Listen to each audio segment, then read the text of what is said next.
For the Touring Car Cup for the FIA Motorsport Games underway. They have had their 2 free practice sessions, and all of these TCR spec cars, again, representing different nations, are good to go. 18 nations represented in the Touring Car Cup, and now as we got to approaching 6 local time, sun is still just about shining.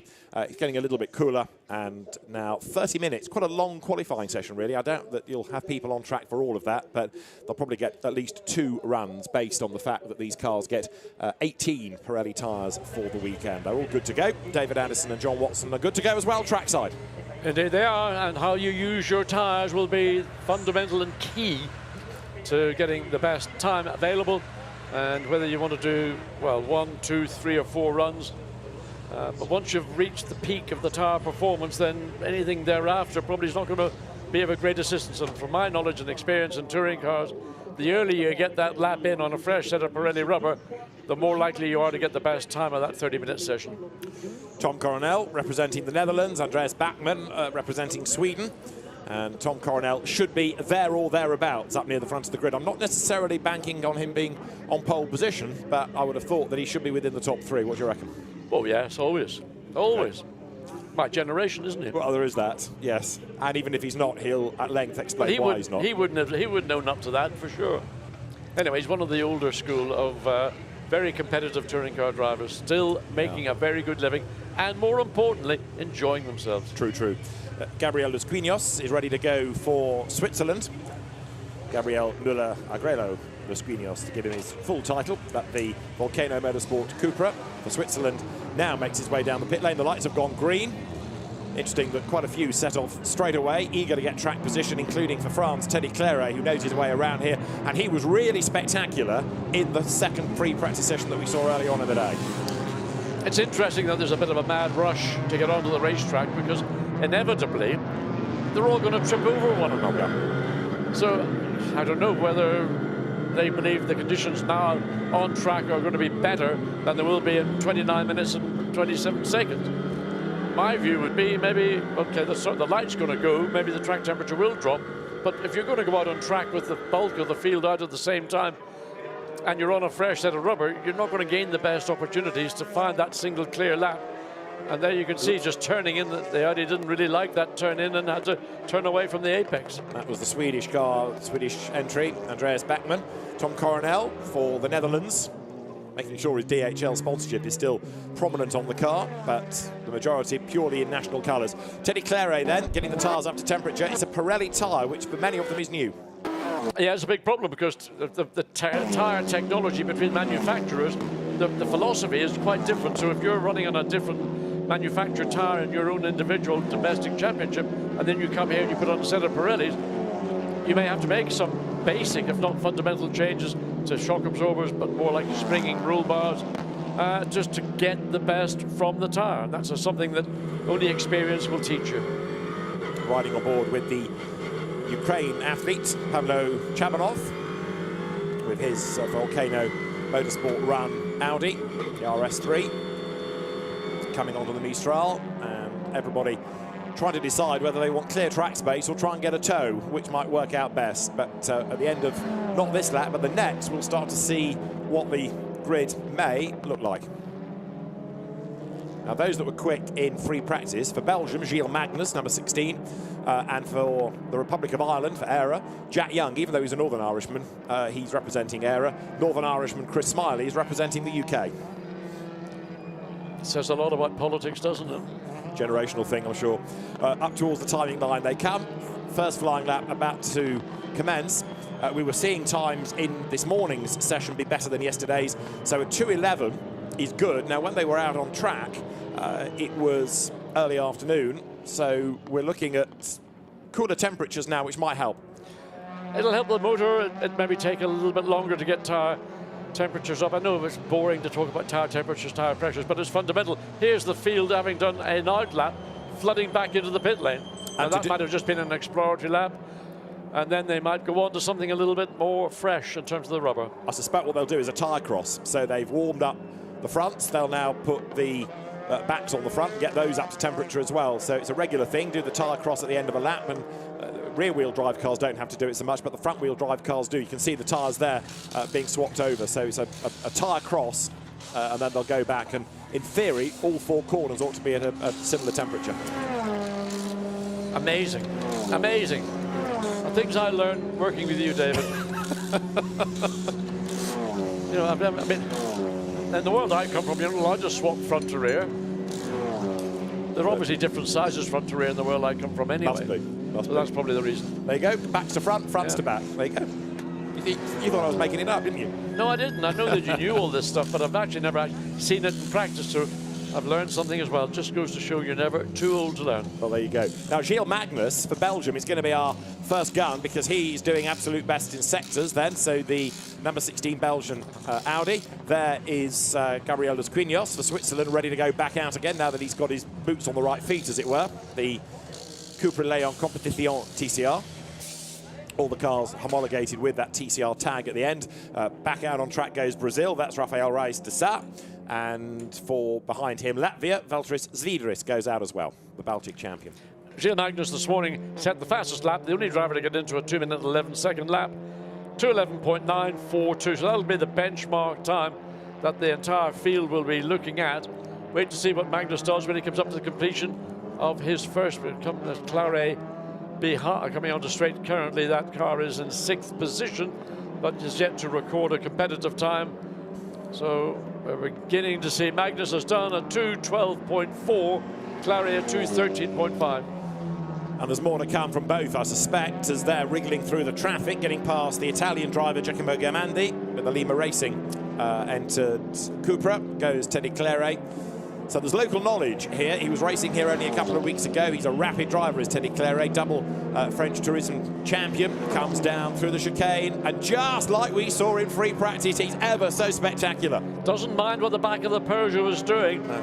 He's only looking forward, and when the car gets a little bit wayward, he just plants the throttle, drags it out of that moment of oversteer that's about to engulf the whole Peugeot, bounces over the curb onto the straight through turn 7.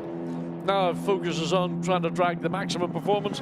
They should really be focusing about reducing the slip angle coming through turn 7, because that will scrub a little bit of the speed potential out of the Peugeot as it comes into the braking zone. Nose dips down, the rear wheels get airy, fairy and light.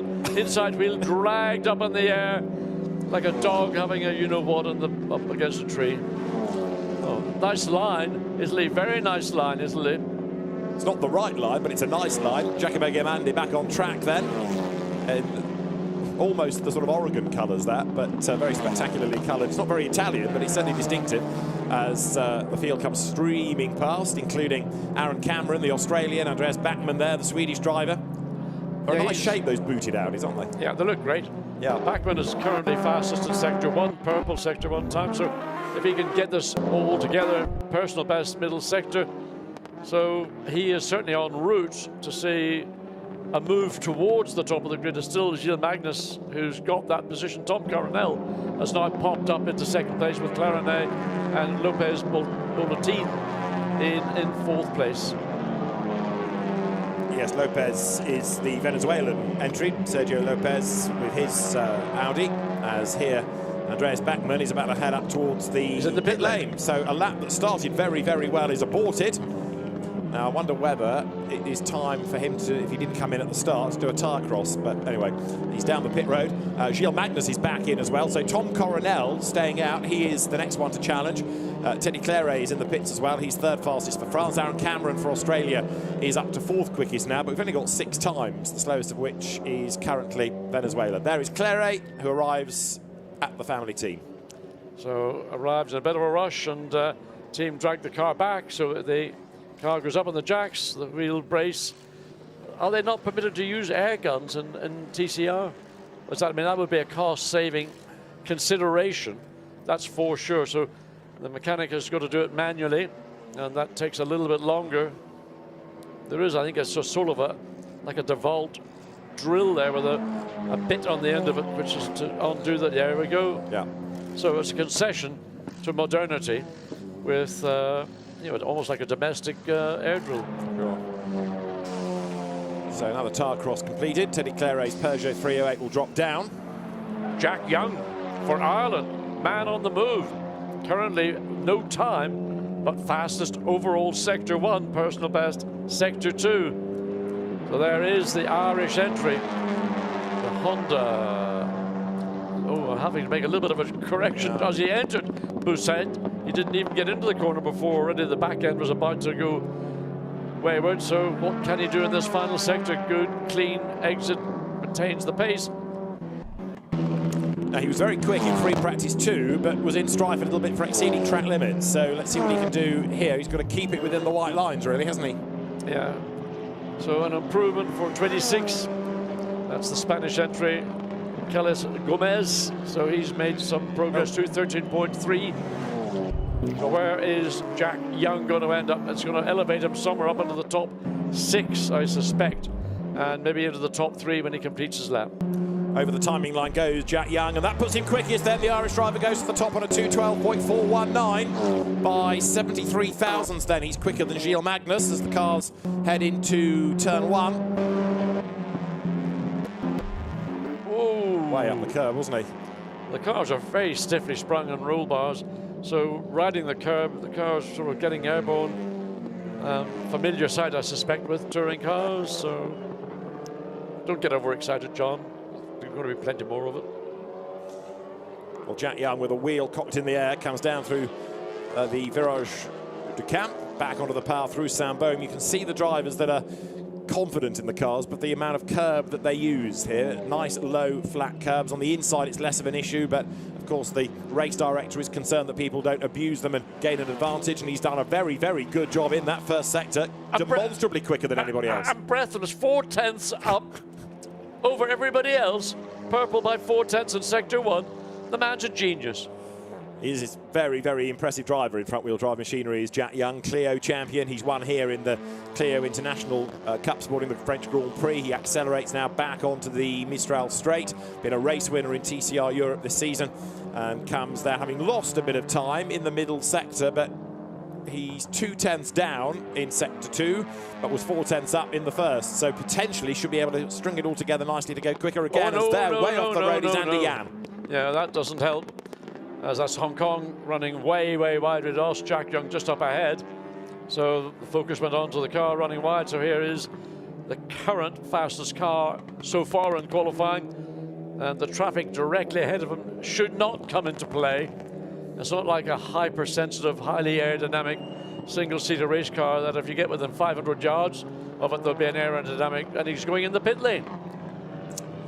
So pit lane beckons as we wait to see who the next improver is going to be. There are still 1 or 2 that haven't done a time, including, for example, Italy and Argentina and UK and Sweden and Switzerland. There, Belgium, Gilles Magnus is still second. And we'll see what he can do on this lap, but I would suspect that the traffic is going to go against him. It's not best placed, so this is down the far end of the racetrack. I don't know how far ahead of him the traffic is. It's probably not going to affect it too much. It just depends who that traffic is and how quickly Magnus is going to catch it. Is it a car going slowly, or is it a car on a lap? Looks to me like it's a car. It's another Audi. So down into the chicane. It's Sweden, I think, isn't it? Andreas Backman, who is ahead of him. So it should be a quick car because Beckman needs a time. He's not yet got a lap time to his name, and he needs one. So it is Ireland from Belgium, from Hong Kong. Andy Yan, TCR Asia champion, is currently 3rd, Hong Kong, China, and therefore doing a very good job ahead of the Netherlands, then Spain, and then France. That's the top 6. Magnus, absolute best middle sector. Yes, a stunning time, 4 tenths of a second up in that middle sector. So that will see Magnus probably elevate himself up to provisionally quickest overall in the Audi. Stepped over the curb a little bit, didn't he, there? Lifts a wheel through Le Beausset, dabs the brakes, gets the car turned in. It's a funny corner, that, isn't it? It's got sort of 2 different approaches to it. And Gilles Magnus then with the nose dipping as he hits the brakes, turns now up towards Toulon. Then onto the Virage de la Tour, up towards the completion of a lap session, not quite at the halfway point. Look, all 4 wheels on the curb. Shortens the lap a little bit. Comes down to the Virage du Pont. Look at the effort that's being put in as the car sort of hurls itself back into view. The time to beat is a 2:12.419 set by Ireland, set by Jack Young. So Belgium for pole position, possibly, breaks the beam, goes quickest of all. Gilles Magnus for Belgium, fastest of anybody. Yep, so 4 tenths of a second, round figures, 4 tenths of a second. Now ahead of Jack Young. And it's almost as if watching these cars, the driver's ahead of the car can't keep up with the inputs the driver's putting in through the steering. So it's sort of ragging the car around as we wait for Tom Coronel to come across, drop down to 5th place, Backman up to 3rd place in the Swedish Audi. So good lap from that particular driver-car combination. Tom Coronel now up to 2nd place. So Audi's looking strong right now. 1st and 2nd quickest. First Honda is Jack Young in 3rd place. Yeah, and he's just gone back out after his pit stop. Andreas Backman's Audi 4th for Sweden. Tom Coronel, I think, may have backed off after that. Andy Jan's Honda is down to 5th, Hong Kong, China. And Isidro Callejas, the Spanish driver, is 6th. So Tom Coronel, 2 minutes 12.280, just a 10th of a second quicker. But has Magnus had a time deleted? Must have had, because he's dropped to 3rd. So Tom Coronel is now put onto pole position from Jack Young. And Gilles Magnus' last lap taken away, presumably for track limit offences. We're not getting that message on our screens, but it's the only answer, isn't it, as to why he would suddenly lose the time and drop back to 3rd. That's the bit. Well, look, he's again in that middle sector. This Audi with Magnus behind the wheel, for some reason, is really, really able to nail it in the middle sector. And again, he's gone fastest by over 0.3 of a second. He got a personal best in Sector 1. Just have to be aware not to overrun track limits. You don't need to delete more and more times. Comes up then towards the exit of Le Beausset now. We've just had, so Tom Coronel's last lap ultimately becoming the best at 2:12.280. Magnus then now comes towards the Virage de la Tour and again puts all 4 wheels up onto the curb. I think that's where he's getting himself pinged for track limits, because he's trying the pit lane anyway. But he had 4 wheels technically off the racetrack. But he needed that lap in a sense, yeah. A personal best and an absolute, and yet he bails. Unless the theory is that the road is getting quicker, and so he wants to do his ultimate time right at the very end. But into the pit lane comes Gilles Magnus, who we've seen a lot of this year in Fanatec GT.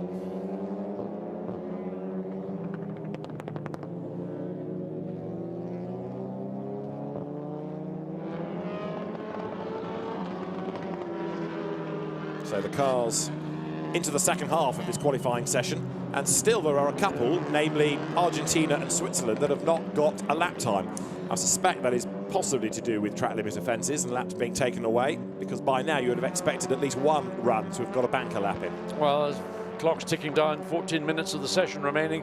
It's a long lap in terms of lap time. It's 2 minutes, almost 2.25 minutes per lap, and you can't afford to sit around and wait. What was all that about? Runs way, way wide coming through turn 2. That was Switzerland. That was Gabriel Los Guiños, just ahead of Hong Kong China's Andy Jan, who is still 5th in the times. Now there is Gilles Magnus.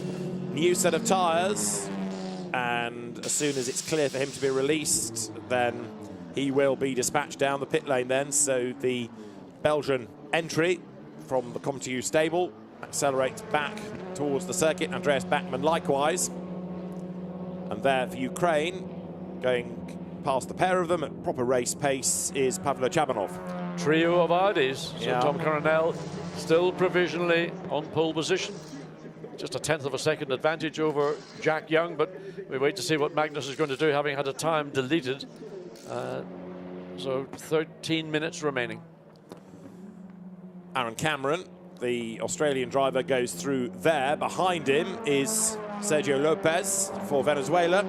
Now Lopez is currently 11th, the Venezuelan driver coming up towards Le Beausset now, another of the Audis. So a regular in the Spanish and European and Italian championship, Sergio Lopez. Very experienced TCR campaigner over the last 2 or 3 seasons. But the UK, if you're wondering, Chris Smiley has just come into the pit lane. He's 14th, having never raced here before. So Chris Smiley 14th, but there's more to come from him. Tomorrow they get both their races. There is the 25-minute plus a lap qualifying race, which sorts out the grid for the main race, 30 minutes plus a lap. So 12 minutes to go, waiting to see whether any of the top 6 are going to make a move. They've currently got second all the way down to 8th place. Well, second, 7th place in the pits, 9th place in the pits. Second down to 8th have all been knocked down a position since Tom Coronel set that provisional time. Was about 5 minutes now ago. Back onto the Mistral straight comes there Gilles Magnus. He's building up once the tyres are at operating temperature for another go for pole position. There is Isidro Callejas, the Spanish at the 6th fastest. He's a second away, just over, from pole position, and his Cupra could yet be higher up come the very end of the session. Spain has put a huge amount of effort into the FIA Motorsport Games. I think I'm right in saying it's the only nation out of the 72 that we've got with a representative in every category. Very good effort by Spain. Whoa. Big bite of curb for Calles. Gets away with that and accelerates then now through Virage de la Tour up towards the Virage du Pont. Doesn't take anything like as much curb through that section as Gilles Magnus has as we nudge towards the final 10 minutes of qualifying here. So waiting to see what Jack Young, Magnus, Bachmann, Jan and Gomez to round out the top 6 are going to be able to respond to Tom Coronel. Back out there goes Travis Hill, the Canadian driver. Big flash of the lights from Gilles Magnus to say to Andreas Bachmann, get out of my way, but he's not yet caught him. So Gilles Magnus onto a flying lap now. And for Spain, Isidro Calles has now gone 3rd. So it is Holland, Ireland, Spain, Belgium, Sweden, Hong Kong, China. That's the top 6. And Argentina up into 7th position. So Montenegro, and that's position. So changes going on. So still Coronel in control, running wide down Canada. As Magnus gets through, that'll not have helped his cause he'll be aware and be watching where that car was going to go, where it was going to come back. Well, that's Jack Young, yeah, Jack second Young in the times. He's 0.139 of a second away from pole position. And he's having another push. He's just done a personal best, as you can see, in the middle sector. Greens are good, purples are even better still. Yeah, but half a second down in sector 1 against what was his previous best. So that's a lot of time to try and claw back. Unlikely it's going to happen on this lap, but let's be positive and hope there's something of an improvement. Currently second, a 10th and a bit down from the time set by Tom Coronel. So Jack Young now quickest goes through, fastest of anybody, 2:11.975, 0.3 of a second quicker than Tom Coronel. Gilles Magnus, though, has just done an absolute best in the middle sector. There he is. So track limit dramas allowing Jack Young for pole position. What about Magnus? He lifts a wheel there, going through Le Beausset. He sees it sits itself back down onto the ground. Little puff of tar smoke coming out of that right rear corner. So now, last few corners of the lap. We're into the final 10 minutes. This is when it really starts to get very, very important indeed. Well, if this is a fresh set of Pirelli rubber on the Audi, then this lap, and again, he takes awful risks by putting the car almost literally 4 wheels off the racetrack. So the adaptation from GT to TCR machinery for Gilles Magnus continues as he accelerates up towards the timing line. He will come through now to break the beam, and is this going to be good enough to put him onto the front row of the grid? Is it going to be for pole position? It is! Gilles Magnus for Belgium, fastest again by 0.144 of a second, a 2:11.831. So a very good effort that for Gilles Magnus. So it is now Belgium, Ireland, the Netherlands, Sweden, Hong Kong, China, Spain, the top 6.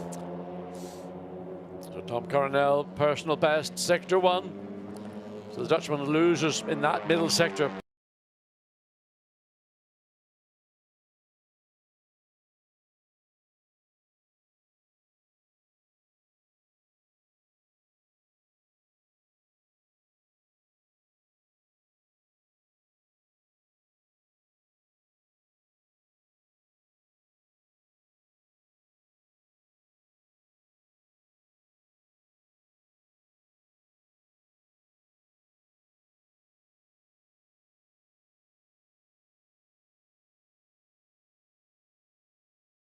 For track limit abuses as Tom Coronel pushes on. He's done a personal best in sector 1, but he's dropped a couple of tenths in sector 2. Can this put him onto the front row of the grid? Accelerating now out of the Virage du Pont. Coronel heading up towards the timing line. He's currently 3rd. He's up towards the timing beam. He will break the beam and he will stay 3rd fastest. 2:12.495, a little bit slower. Yeah, the third sector of the circuit, way off what he needed, 0.6 of a second. So how much has he got left in terms of tyre performance as we see Sweden go back out? So Bachmann, who is currently 4th quickest, second row of the grid alongside Tom Coronel, needs to find, a bunch of time, needs to find 0.6 of a second to even challenge Gilles Magnus, but he only needs about, well, a couple of tenths to find a way to get close to improving one position with Tom Coronel. This is Teddy Claret, the ever so spectacular Teddy Claret. I like the white and the blue wheels as well, front and rear. They've done a really nice job with that colour scheme, the French tricolor on the car, as Teddy Claret is currently 8th for France. I would have expected him to be quicker than that, I've got to say, or higher up the order than that. He's on a 2:13.5, so he's about 1.3 seconds off the ultimate pace. But let's see, before the end of the session, whether he can retaliate. Coming then now on this lap with 2 personal bests up towards the Virage du Pont. So he needs to be in the 12s, ideally in the 11s, but he's got to haul himself up the order somehow. He's got Aaron Cameron, the Australian driver, behind him. 8th, Teddy Claret at the start of the lap. He will break the timing beam now and goes up to 5th. So a good run for him, and he just missed out on a 12. It was a 2:13.070. I think he hadn't hopped over the curb at the final turn. Maybe he would have been into the 12s, but he was aggressive on the exit, or sorry, the entry into the final turn. Tom Coronel, so personal best sector 1, again loses time in that middle sector. So little prospect of seeing any further step forward. He's about just under 3/10 of a second away from getting onto the provisional front row of the grid with just over 5.5 minutes to go. So Tom Coronel again, quick in sector 1, but down in sector 2. And 3rd fastest in the times. I don't think this is going to be an improvement. No, he's pitting anyway, isn't he? So he's bailed, and Gilles Magnus there is going to go out and have another go, even though he's the fastest. Look, there's a whole last wave of cars coming down the pit lane. But with only 5 minutes to go, you've got to be really sure that you're going to get the tyres up to temperature quick enough, because it is a long lap, as we've been saying, over 2 minutes, over 2 minutes and 10 even, for a decent lap. Still, no lap time for Switzerland. So Gabriel Dos Guiños, who's been out there certainly for 5 laps, has still yet to record a lap time because they keep disappearing off the screen. So the team are holding back Magnus. There's under 5 minutes now remaining. I wonder whether they feel, can they roll the dice? They've got a 10th and a bit of an advantage over the Team Ireland entry of Jack Young. So Jack Young is, well, his last lap was a 2:21, so clearly not a lap of any significance. So he will no doubt continue on. So there is Dos Guiños, goes over the line, and Switzerland still needing a lap. Let's see whether this is going to be the one. Let's have a look at the lap as well and see whether he is off the road a lot. He's up on the 2 wheels there. 2 wheels over the curb on the outside. That's fair game, that's all right. So this, with only 4 minutes to go, is a really important effort by Switzerland, by Gabriel Dos Guiños, because he has not got a single lap time credited to his name. He's raced in the South American TCR Championship, and the Swiss representative there getting a bit crossed up down at the Virage du Camp, but he's just got to get a lap in, simple as. Yes, so he hasn't got anything to measure himself against, nobody around him. His best time in sector 1 is down on what he had previously done, although he'd never completed a full lap, so one wonders what the ultimate performance for the Swiss entry is going to be. And well, Gilles Magnus, the car still in the pits, still the clock counting down. I think they're prepared to go out if they are challenged, but if they're not going to be challenged, they're not going to go out. They can save the Pirelli rubber for tomorrow. But if they are challenged and he has to go out, he's going to run out of time to do an out lap and a flying lap, because the tyres won't be up to temperature. So I think he's pretty much done. I mean, that's the point they're at now. They've got to decide, are they going to go out now? Yeah. How much longer can they hang back in the pits? Switzerland, that is Dos Guiños then coming up through Senior. That looks okay. Straddles the white line there. 1 or 2 backing out of this lap because they feel they've done enough and the session is at an end for their tyres. So Gabriel Dos Guiños comes now up through the exit of Le Beausset on towards Toulon. And so the Swiss representative, the Swiss athlete in the Cupra, comes now to the Virage de la Tour, this snaking section, the last few corners. I've got to say, this has looked a decent enough lap in terms of keeping away from curbing, and fingers crossed it's going to finally give him a time. Gilles Magnus has gone back out again, I think I'm right in saying, as over the timing line now comes Switzerland, comes Gabriel Dos Guiños, and let's see whether this finally gives him a time. It does. He goes 10th quickest, but it stay there. So 10th for Dos Guiños, and there is Jack Young. So 2 minutes to go. Jack Young on a flying lap now, but this is what happened to him down at the chicane. Good save, John. Excellent save. I thought maybe he was taking part in the drifting competition. That was a pretty impressive save from the Ulsterman in the Honda representing Ireland. And just carrying a little bit too much speed, trying to slow the car down. Dirt tracked it in to the chicane. Didn't do any particular damage to the tyres, but the tyre doesn't really like that level of abuse. And hopefully he will recover and make another lap before checkered flag. Only a minute and a half to go before the flag is out. So there he is. He'll get round and start one final lap. And hope that he might be able to challenge Gilles Magnus for that pole position. Indeed. So Tom Coronel has not given up yet either. He's staying out to the very end. So as the sun sets, the touring car qualifying coming to an end with Gilles Magnus for Belgium, one of the fancied runners on pole position. Tom Coronel giving this set of Pirellis a good workover. He knows exactly where the curbing is at that part of the circuit. Wheel lifted as he hits the brakes down into the Virage du Camp, back onto the power up towards Saint-Baume. Now, many of these corners, of course, named after local towns and villages, and he hops and skips and slides his way out of the corner. I think he's physically trying to shorten the circuit, the amount of curbing he's been using, certainly at the far end of the racetrack, but he's got so much knowledge, so much experience, and there's nothing that he's going to learn. He's been on the job for about the last 30 years. Single-seater champion, touring car champion, GT racer, Instagram hero. Good character is Tom Coronel, as is his brother Tim, and comes out of the chicane. Tom Romeo Coronel onto the Mistral straight, and in terms of sectors, not looking exciting. I thought you were going to say he's what you'd call in Holland a good eggnog. I like the idea. Tom Coronel, then, he's improved slightly in the second sector, but I don't think it's going to be a significant effort to get himself up the order. Jack Young has pitted. That's his session done.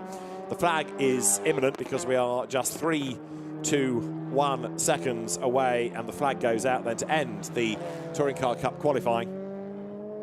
So qualifying done. Tom Coronel may not even finish the lap, actually, because if he was a little bit down in one sector, the team will give an idea to him of whether it's worth persevering. I would just drive in the pits. Yeah. So here he comes. Makes his way down towards the Virage du Pont, what he is going to stay out there for. And down in Sector 1, up in Sector 2, the net result. The idea is to get himself onto the front row of the grid. It won't be easy, but he's about to break the timing beam, and as he does so, Tom Coronel's session ends with him being on second fastest, goes ahead of Jack Young. Well, I'm glad he took my advice and stayed out. I remember you saying it. It was an absolute best in the last sector as well. Yeah, no, so I mean, down, personal best, absolute best, 2:11.966. Well, that bodes well, I reckon, for a very, very competitive Touring Car Cup tomorrow. There's the qualifying race and the main race. This is for France, Teddy Claret, who was up in the first sector but down in the second, so he's still pushing, but whether it's going to be a representative lap, we'll have to wait and see.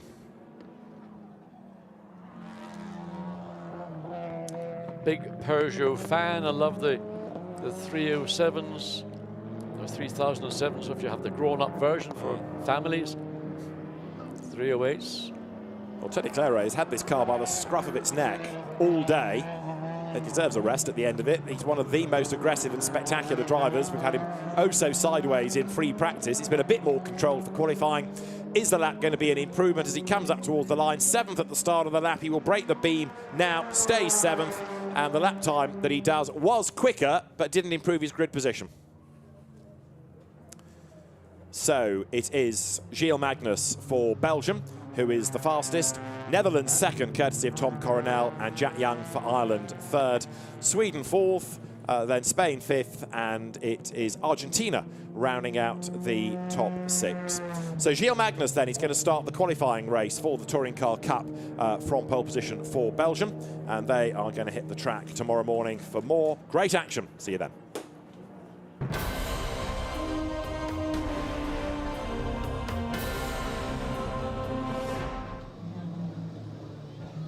That's the grid sorted for touring cars, and you can watch the main race tomorrow at 2:30. Now, earlier on today, we had the karting endurance. This is a 4-hour race. There's 4 competitors in each team, and one of those competitors must be a female. 4 hours, and the last lap was really exciting stuff, taking it right down to the wire.